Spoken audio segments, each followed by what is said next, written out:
Welcome back to the Daily Drop and happy weekend to you. This one's going to be a quick and dirty because it is something that is coming up in my sphere over and over and over again lately, actually, since I started this 30 days of podcast episodes. And I believe that there's a lesson in it for you. So, as always, per my human design, I am taking my experience and turning it around into something that we can all learn from. The thing that I want you to remember the most is that people who are actually doing the things will not criticize you or find fault with you for doing the things that you are doing in your business. There's a difference between feedback and out criticism and fault finding.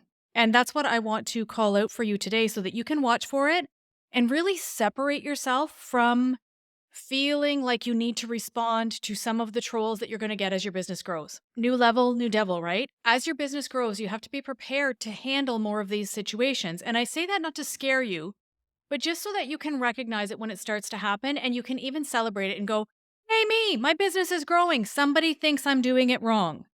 And again, the people who are actually doing the things in their businesses are not going to be the ones coming at you for doing it wrong.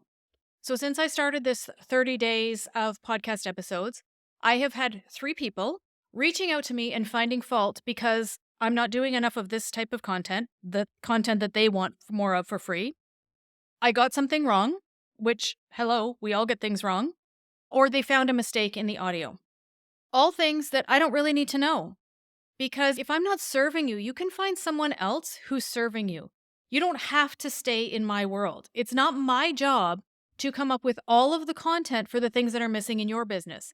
And for you, dear listener, it's not your job to please everybody. We are supposed to be polarizing in our content.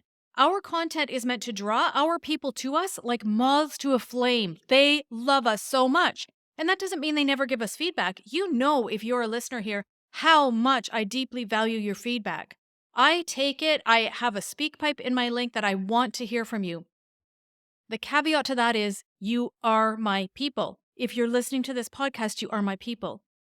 If instead you listen to one episode and feel like you have to throw criticism on me or throw feedback, which isn't always feedback, sometimes it's just out and out, and I've got my cat claws out, then you're not my people. So there comes a point in your business where you get to separate the two in your brain. You get to realize when some feedback, again in air quotes, is coming in. You get to evaluate that feedback and say, is this something that I need to pay attention to? Is this from my ideal client? Or is this just someone projecting something onto me that I don't need to handle? And then inside of yourself and even out loud, you can say, thank you anyways. You keep that for when you need it. This is going to be a big part of your growth in growing an online business. Because there will always be people who don't agree with what you have to say. There will always be people who want more from you for free. And there will always be people who are trolling to catch you up in something that you did wrong. And I'm putting that in air quotes. Those are not your people. And you get to decide who you serve, and you get to leave the rest behind. Another thing that I want to just touch on here is that your ideal clients are not the people who are going to be coming to you asking you to do more for free for them. So reworking your content strategy, reworking your marketing, tweaking things around to serve people better who are never going to hire you does not make sense. That's not a good business strategy. So if someone is showing up in your inbox and being critical, and again, there's a difference between critical and feedback.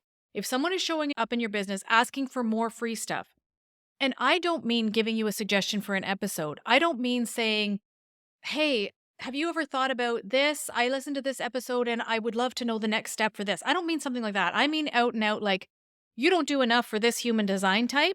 If you did more of this human design type, I would hire you. No, they won't. No, they won't. They are looking for more and more free stuff. And the people who are going to make the best clients for you will never ask you to work for free. I'm going to repeat that. The people who are the best clients for you will never ask you to work for free. Never. Because the people you want to work with appreciate what you're doing and understand that it's a business. That's the people you want to be attracting into your atmosphere. That's kind of on my soapbox this morning, but over the last couple of days, I've had a lot of stuff coming in that I didn't ask for. that I didn't invite in that has nothing to do with anything that I can do anything about. And I just want you to know that that's going to happen to you too. And you get to decide not to internalize that. You get to decide not to throw the baby out with the bathwater and create a whole new business strategy for someone who's never going to hire you anyway. You get to say, thank you, anyways. You keep that. I'm going to keep on my path, building the business that I am building, and you find someone else who serves you at the level you're at. I feel like that needs a big amen.